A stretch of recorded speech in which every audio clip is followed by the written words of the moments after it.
A videó címe az is lehetne, hogy ízek, imák, szerelmek nélkül, de több vízesésnél jártam, mint templomban, és az életemért is csak néha kellett imádkoznom. Sziasztok, Eszti vagyok, éppen úton vagyok Új-Zélandba, ahol 1 évet fogok eltölteni egy Working Holiday vízummal. Útközben Indonéziában és Ausztráliában is megállok néhány klassz helyen. Az előző epizódokból tudhatjátok, hogy először Balira érkeztem, majd egy 2 hetes szörftáborban vettem részt Lombokon. Ezután ismét visszatértem Balira, méghozzá a kedvenc helyemre, Amedbe. Szerencsére ezúttal sem unatkoztam. Egy páran robogóval elmentünk megnézni a naplementét egy közeli kilátóból, ahonnan csodás kilátás nyílik az Agung vulkánra. A felfelé vezető út nagyon kalandos volt, ugyanis 4-en mentünk 2 robogóval, és az a robogó, amin én utaztam, a meredekebb emelkedőkön nem mindig bírt el kettőnket, úgyhogy néha le kellett szállnom, felfelé gyalogolnom, majd ismét felszállni a robogóra, de végül megérkeztünk, és csodálatos volt a kilátás. Ezután én is kipróbáltam, milyen Balin robogót vezetni. Eleinte nagyon izgultam, de aztán belejöttem. Szerencsére egyetlen úton hirtelen átszaladó kis csibét sem ütöttem el. Az első balis videóban említettem, hogy Amed nagyszerű hely a freedivingra, vagyis szabadtüdős merülésre is.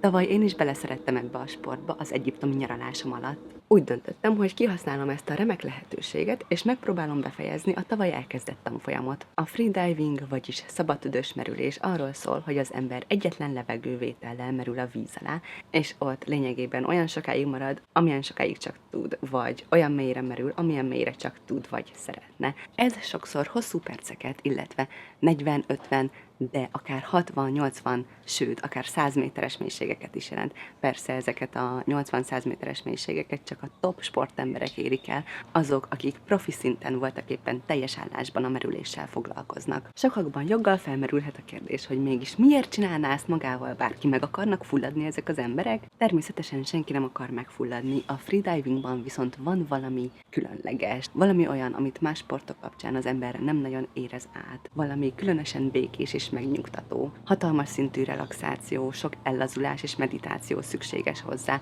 valamint az ember sokkal jobban megismeri a saját testét és a határait is. Bár elsőre elég félelmetesnek hangozhat, de igazából nyugodt körülmények között, amikor szép az idő, tiszta a víz és az áramlatok sem erősek, akkor igazából nagyon megnyugtató alámerülni a kékségbe. Nekem a palackos merülés során is sokszor gondot okoz a nyomás kiegyenlítés, és ez a freediving során igazából még több kihívással jár. De végül sikerült 20 méterig szépen lemerülnem, úgyhogy nagyon büszke voltam magamra. Ezzel hivatalosan 1-es szintű merülő lettem, juhé! Amedben szerencsére a snorkelezés sohasem unalmas, a freediving oktatómmal elmentünk egy közeli amerikai hajóroncshoz is, amit a II. Világháborúban süllyesztettek el. Ha Amedben jártak és szerettek búvárkodni, akkor mindenképpen ajánlom ezt a helyet. Snorkelezés közben nagyon sok érdekes állattal találkoztunk, angolnákkal, akiket én nagyon szeretek, bár ők sokszor elég félénkek. És kiszúrtunk egy tengerfenéken pihenő óriási skorpióhalat is, vagyis én szúrtam ki, bár először nem voltam benne biztos, hogy egy hal. Ezen kívül nagy örömömre egy barátságos teknőssel is találkoztam, aki ráérősen eszegetett egy Nemo-szerű családtól nem messze. Egyszer egy jó kis éjszakai snorkelezésre is elmentünk, ami nagyon-nagyon érdekes volt, még soha nem voltam este a vízben, úgyhogy egy kicsit tartottam tőle, de egy gyakorlott éjszakai snorkelezővel mentem, úgyhogy nem féltem. Végre láttunk polipokat, ami nagy-nagy vágyam volt, én annyira szeretem a polipokat, és nagyon örültem, hogy legalább ezek az imáim végre meghallgatásra találtak. A polipokat nagyon nehéz észrevenni, mert profik a rejtőzködésben. Most pedig térjünk rá a lényegre, a desszertekre, amiket Amedben elfogyasztottam. Közben forgatási helyszínt és hajszínt váltottam. Én festettem be hennával, most mostam le róla a hennát, és még nagyon finom, friss henna illata van. Elsőként lássuk az egyik kedvenc helyemen, a Rimba Caféban elfogyasztott desszerteket. Ez egy nagyon népszerű, gyönyörű, hangulatos kávézó, inkább nyugati stílusú menüvel, és isteni finom sütikkel és tortákkal és egyéb nyalánkságokkal. Ugyan nem mindegyik édesség vegán, de én ebben az esetben kivételt tettem, ugyanis nem tudtam nekik ellenállni egyszerűen. Az egyik kedvencem ez a vegán szendvics volt, 2 csoki süti között vaníliafagyival, a csoki sütiben pedig olvadó csoki darabkákkal. Nyami-nyami. Amint látjátok, én kértem még néhány gombócfagylaltot, illetve egy vegán áfonyás csoki szeletet is, ami nem volt a kedvencem, ellenben egy másik nagyon-nagyon finom, szinte már tökéletes csokis szelettel. Ezzel a szintén vegán Snickers szelettel. Minden egyes falat maga a mennyország. Nekem a csoki sütik a gyenge pontom, úgyhogy muszáj volt megkóstolnom ezt a csoki miküit, ez a francia neve, vagy lehet, hogy ez a szuflé vagy lávatorta, nem tudom, hogy mi a különbség köztük. Minden esetre eléggé csoki szuflészerű volt, a belseje folyós volt. Nagyon-nagyon ízlett. Végül szintén az egyik kedvencem, ami nem csak desszert, hanem kiváló reggeli is lehet. Ez egy vegán tökös gófri, házi készítésű sós karamellával és eperfagyival. Imádtam, de jó ég. Az eperfagyi és a sós karamella kombinációja nagyon-nagyon jó, és ez a tökös gófri is kiváló recept. Összehasonlításként következzen egy másik vegán snickerszelet. Úgy tűnik, hogy nekem a snickerseletek a kedvenceim. A csoki és a magyaró kombinációja az egyszerűen tökéletes, és ezt a vegán verzióban is nagyon könnyű elkészíteni, úgyhogy pont nekem találták ki. Ezt a másik kedvenc kávézomban, a Greenleaf Caféban lehetett kapni, ami pont a szállásomban szemben volt, úgyhogy csomószor csak mezitlábát sétáltam az úton, megreggeliztem, vagy megebédeltem, vagy megettem egy ilyen jó kis snickerseletet, illetve voltak még nagyon finom csoki golyóik is, azokat is imádtam. Ez a snickerszelet, be kell valljam, még nekem is egy kicsit sok volt, hatalmas szelet, és az utolsó pár falatot már úgy küzdöttem le. De sikerült, ne aggódjatok. A másik kedvencem ebben a sütiben pedig az ára volt, ugyanis a méretéhez képest eléggé olcsó volt. Egy másik csokis különlegesség, ez a nyers vegán csokis céklatorta. Ezt az Ametben eléggé híres, kicsit ilyen New Age jellegű helyen, a Blue Earth Village-ben ettem. Ez egy étterem és hotel, nem olyan olcsó, de nagyon szép. Ugyanazok vezetik, akik az előbb említett Greenleaf Cafét, illetve a hozzátartozó freediving központot is. Egyébként nagyon szimpatikus hely, igyekeznek helyi biotermékeket használni. Azt kell mondjam, hogy ez a csokis céklatorta, ez engem lenyűgözött. Annyira finom volt. Általában nem vagyok oda az ilyen nyers vegán dolgokért, de ez a céklatorta, ez valami tökély volt. Ez ilyen 10-ből 15 pont. Tökéletes a krémessége. A cékles réteg az valami mennyei volt. Nem is nagyon lehetett érezni a cékla ízét. A csoki borítás is nagyon finom volt. Az egésznek a kombinációja, az összhang, az valami fenomenális volt. Örökké tudtam volna enni, mert nem volt túl édes, de elég édes volt ahhoz, hogy az ember élvezze. Nagyon-nagyon kíváncsi vagyok a receptre, hogyha valaha lesz kávézóm, akkor tudja, hogy megpróbálom ezt összehozni. Végül következzen egy igazi helyi nyalánkság, ez a fekete rizs puding. Konkrétan fekete rizsből készült puding, és szerintem pálmacukorral ízesítik. A videó alapján azt gondolnátok, hogy annyira nem ízlett, de bár az első egy-két falat valóban furcsa volt, egy kicsit ilyen égett, vagy nagyon túl karamellizált íze volt, valószínűleg a pálmacukor miatt, de végül nagyon megszerettem. Ezután tömegközlekedtem egy shuttlebusszal, ez milyen furán hangzik, Ubudba, ahol kemény 2 napot töltöttem, mielőtt tovább mentem volna a Komodóra, amiről majd a következő videóban lesz szó. Ubud ismerős lehet azoknak, akik látták az Ízek, Imák, Szerelmek című filmet, ugyanis a balis jelenetek nagyrészt itt játszottak, ha jól tudom. A filmnek köszönhetően Ubud népszerűsége exponenciálisan megugrott. Exponenciálisan nőtt? Minden esetre megugrott, a város is rohamos mértékben növekszik, egyre nagyobb a forgalom, az embernek az az érzése, hogy több a robogó, mint az ember. De természetesen templomból és látnivalóból is elég sok van. A hely nem véletlenül annyira népszerű egyébként nem csak a filmnek köszönhetően, hanem Ubudban és a környékén nagyon sok a vízesés például, illetve mindenféle kalandos tevékenységet lehet folytatni. Rafting, vulkánmászás napfelkeltekor, és úgy általában az ide látogatók nagyon szokták szeretni a helyet. Nekem is tetszett, de azért annyira nagyon nem nyűgözött le. A szállásom viszont nagyon jó volt. Ez egy hostel, hatalmas belső udvarral, nagyon sok gyönyörű zöld növényel, és mindenféle hangulatos kerti berendezéssel. Igazából egyetlen hely volt Ubud környékén, ahova nagyon-nagyon el szerettem volna menni. Ez a Pura Tirtha Empul nevű templom. Azt hiszem, hogy a Pura a templom, úgyhogy a Tirtha Empul nevű templom, amely egy tiszta vízű szent forrás köré épült. Ez egy nagyon szép hindu templom, ahová a hinduk rituális megtisztulásra járnak. Nekem annyira nem volt kedvem egyedül menni, úgyhogy beszerveztem egy lányt a hostelből, és így ketten mentünk megtisztulni. Nagyon érdekes élmény volt. A nők a vízbe csak szárongba léphetnek be, ezért az ide látogató turisták valami 10-20 ezer rúpiáért, ami néhány száz forint, kölcsönözhetnek ilyen fürdőzésre alkalmas zöld színű szárongot. Fürdőruhát, illetve készpénzt mindenképpen vigyetek magatokkal. Hogyha sikeresen, ügyesen átöltöztetek, akkor először adományozni illik, kell, elvárt Nem tudom, hogy az istenek mennyire várják el, de néhány ezer rupiáért lehet venni egy ilyen kis ajándékot vagy adományt. Utána pedig ezen az imádkozó helyen kell imádkozni az istenekhez, meg kell kérni őket, hogy engedjenek be a szent vízbe, illetve ki mit szeretne megbeszélni az istenekkel. Ezután lehet bemenni a vízbe, aminek ugyancsak szigorú szabályai vannak. 2 nagy medence van, mind a kettőben több kút is található. Az első medencében balról jobbra kell haladni, az első kúttól az utolsóig, viszont az utolsó előtti 2 kúthoz nem szabad menni, azt ki kell hagyni. 3-szor kell megmosni az arcunkat, illetve egyszer a fejet is, annyira sem volt tiszta, hogy most mit hányszor, de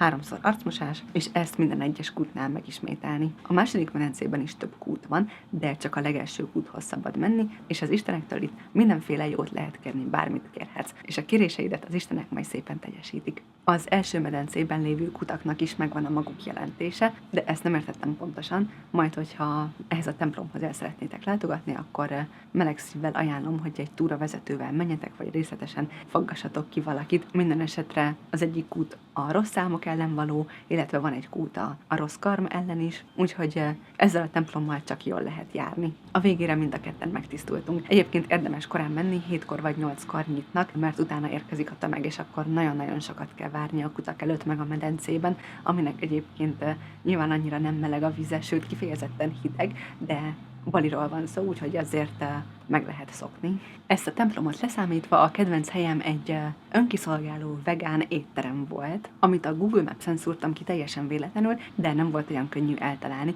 A főútról kellett bekanyarodni, és aztán valahogy a táblákat követve végül eltaláltam. Már maga a koncepció is nagyon érdekes Balin, ahol enni eléggé olcsón lehet, viszont ez az önkiszolgáló étterem, ez így mindent felülmúlt. Többféle fogás közül lehet választani, annyit szedsz magadnak, amennyit csak akarsz, és a tányérod árát is a végén te számolod ki magadnak. Úgy van, hogy a rizs az 10.000 rúpia, minden más fogás pedig egyenként 6.000 rúpia. Még akkor is nagyon olcsón jössz ki, hogyha 10 féle fogást teszel a tányérodra. Nagyon-nagyon finom volt az étel. Azt hiszem, hogy itt ettem az eddigi legfinomabb tempét. A végén pedig a vendégek mosogatnak el saját maguk után, és a pénzt a kis lelógó műanyag flakonokba teszik be. Úgyhogy igazából abszolút bizalmi alapú. Természetesen Ubudban is finomabbnál finomabb desszerteket ettem. Ez mangós kókuszkrém volt csokoládé pohárban. Először nem voltam benne biztos, hogy ez tényleg csoki pohár, és meg lehet enni, úgyhogy aztán nagyon megörültem, amikor beleharaptam. Az egyik nagyon hangulatos és barátságos kávézóban pedig többféle, köztük vegán sütik közül is lehetett válogatni. Én ezt a banánkenyeret, és azt hiszem, hogy pont nem vegán brownie-t kóstoltam meg. Ugyanitt nagyon finom reggelit és ebédet készítenek. Én a reggelire egy, azt hiszem, banános avokádóséket választottam. Nagyon-nagyon finom volt. Az avokádó turmixba még marokkóban szerettem bele. Meglepő, de tényleg nagyon finom, legalábbis nekem nagyon ízlik, hogyha jól el van készítve, akkor az avokádóval nagyon jó kis turmixokat lehet csinálni. Végül hadd mutassam be nektek a jellegzetes bali sütit, amit a szállásomon lehetett kapni reggelire. Ez rizsből, reszelt kókuszból, illetve pandánnal színesített, ízesített palacsintából áll, amit pálmacukorsziruppal kell leönteni. A pandán egy Dél-Kelet-Ázsiában nagyon népszerű növény, amelynek állítólag vaníliás magyarós íze van, amit én annyira nem éreztem. Minden esetre Ázsiában nagyon népszerű, és főleg süteményeket ízesítenek vele. Most, hogy jól teleltük magunkat édességgel, ugorjunk egyet a vízbe. Miután visszajöttem Komodóról, az utolsó Balin töltött napjaimon meglátogattam egy halom vízesést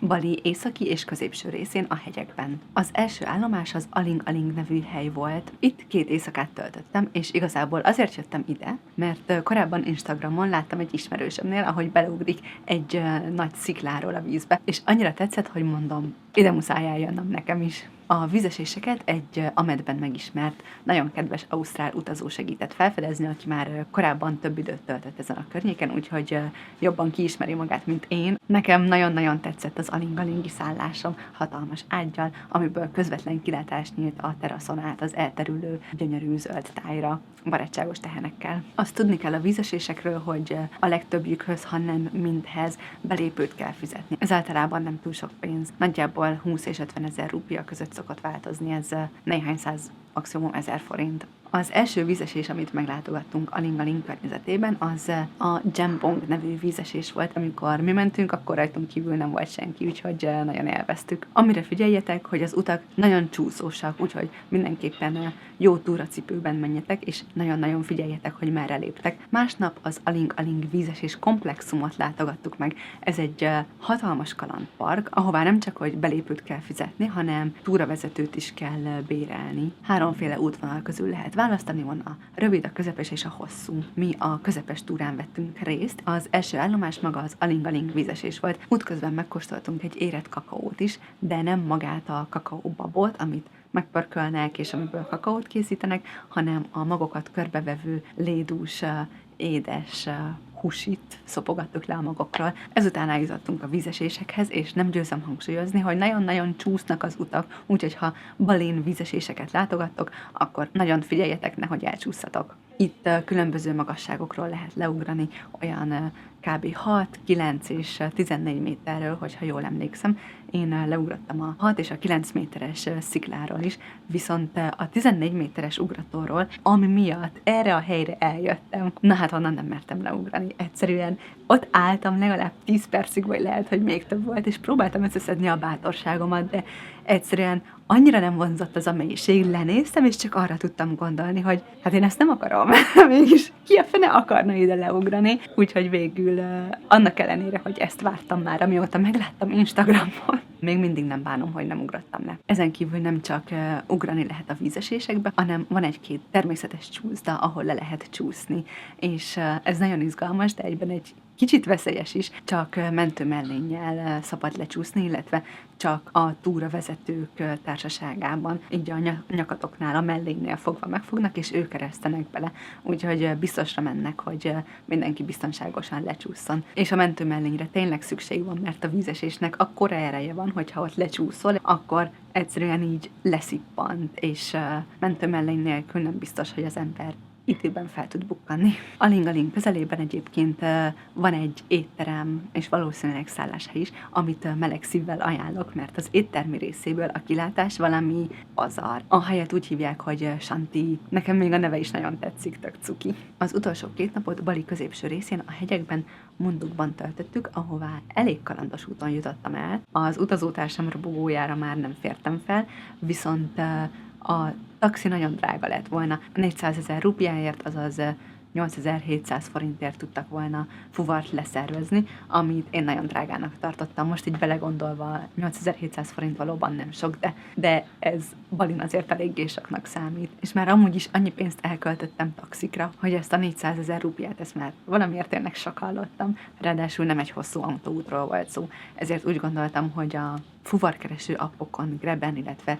Gojeken keresztül keresek taxit, viszont aznap reggel, amikor próbáltam volna fuvart foglalni, akkor vettem észre, hogy egyszerűen nincsen autó. Ezek az appok egyébként a turistásabb helyeken, például Ubudban nagyon jól működnek, viszont vannak Balinak olyan részei, ilyen például Amed is, de ezek szerint Munduk, illetve ez a középső északi régió is, ahol nem támogatják ezeket az applikációkat, hanem arra ösztönöznek, hogy a helyi taxisok szolgáltatását vett igénybe. Úgyhogy azt a tervet eszeltem ki, hogy ha már egy robogóra nem férek fel, akkor 2 fogok foglalni, és az egyikkel majd a csomagaim mennek, a másikkal pedig én. Viszont nem tudtam 2 robogót egyszerre lefoglalni, mert az egyik applikáción nem csak autót, de robogót sem találtam, a másik appon keresztül pedig egyszerre csak egy fuvart lehetett foglalni. Úgyhogy izgatottan vártam, hogy mit fog majd szólni a sofőröm a sok csomagomhoz. De végül szerencsésen megoldódott a probléma. A sofőr, aki kiérkezett egy nem is olyan kis robogóval, szerintem egy rendes nagy motor volt, és simán a lába közé vette a nagy hátizsákomat, a kis hátizsákom a hátamon volt,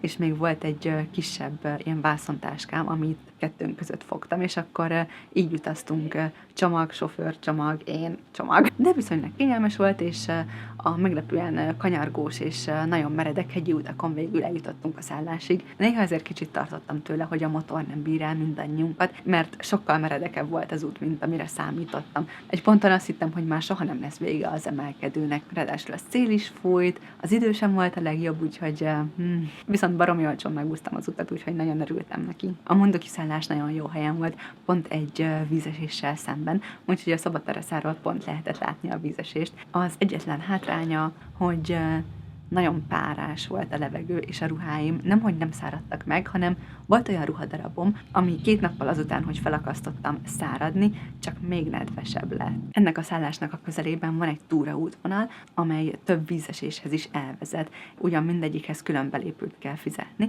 Készüljetek arra, hogy készpénzt vigyetek magatokkal. Amit még érdemes vinni, az fürdőruha, ugyanis van olyan vízesés, ahol lehet fürdeni is. És akkor még egy rém történetet hadd meséljek el. Ezen a környéken nagyon sokan árulnak mindenféle fűszereket, kávét, illetve magokat, stb. Árulnak. És én vettem is egy férfitől egy csomag a makadámiaként árult magot, amire ráadásul markadámia volt ráírva, és mint nagyjából egy héttel később kiderült, nem az volt, hanem valami teljesen más mag. Amikor Balin elkezdtem menni, akkor még nem volt különösebben gyanús, bekaptam néhány szemet, és másnap ugyan lett egy kis hasmenésem, ami tényleg nem volt borzalmas, csak egy ilyen közepes intenzitású hasmenés, és nem is a magokra gyanakodtam elsősorban, viszont aztán egy héttel később, amikor már Ausztráliában voltam, reggeli előtt megettem 2 szemet, majd nagyjából egy órán belül kijött belőlem minden, amit reggelire megettem. Az utolsó szem kinoáig mindent kihánytam,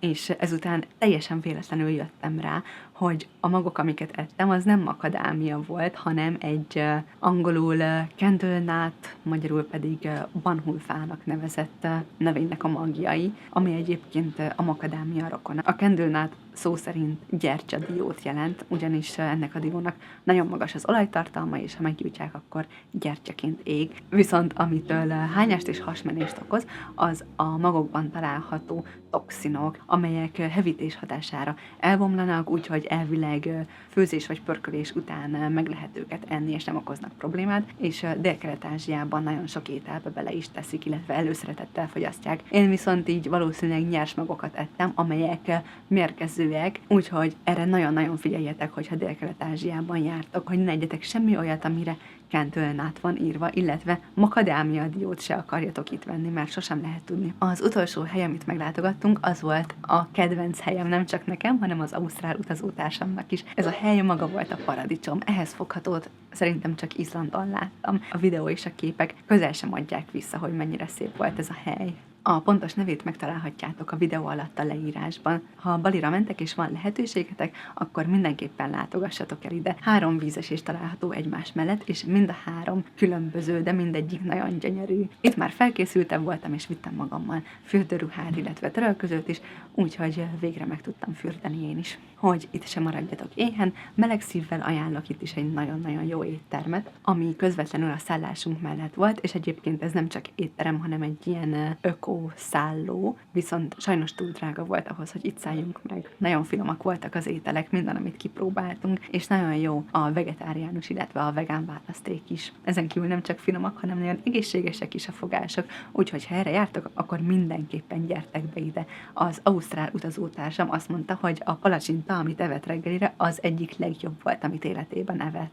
És így zárult a balis tartózkodásom. Ezután elmentem egy shuttle-busszal a reptérre, amiben én utaztam egyedül, úgyhogy olyan volt, mintha eltaxiztam volna igazából. Viszont sokkal olcsóbb volt, mint egy taxi. Ez a shuttle-bus egyébként az a neve, hogy Paramaturs. Bali különböző pontjai között közlekedik. Általában napi egyszer a reptérről el lehet jutni Ubudba, Mundukra, illetve Amedbe is, viszont a reptérről a busz korán reggel indul Amedbe, és ezért én akárhányszor visszaérkeztem Balira repülővel, sosem tudtam volna aznap ezzel a shuttle-busszal menni, ezért mindig taxiznom kellett, ami sokkal drágább, mint a busz, tehát így jártam. Viszont, hogyha eléggé rugalmasak vagytok az idővel, akkor mindenképpen nézzetek rá a Paramaturs honlapjára, hát ha pont akkor mennek a járatok, ami nektek is jó, és akkor így sokkal olcsóbban megúszszátok, mint hogyha taxizni kellene. Ha bármi kérdésetek van Baliról, vagy Indonéziáról, vagy a hajamról, akkor írjatok bátran kommentet, és megpróbálok válaszolni legjobb tudásomnak megfelelően. Ezen kívül nyomjatok a videó alá egy lájkot, hogyha tetszett a videó, vagy a hajam,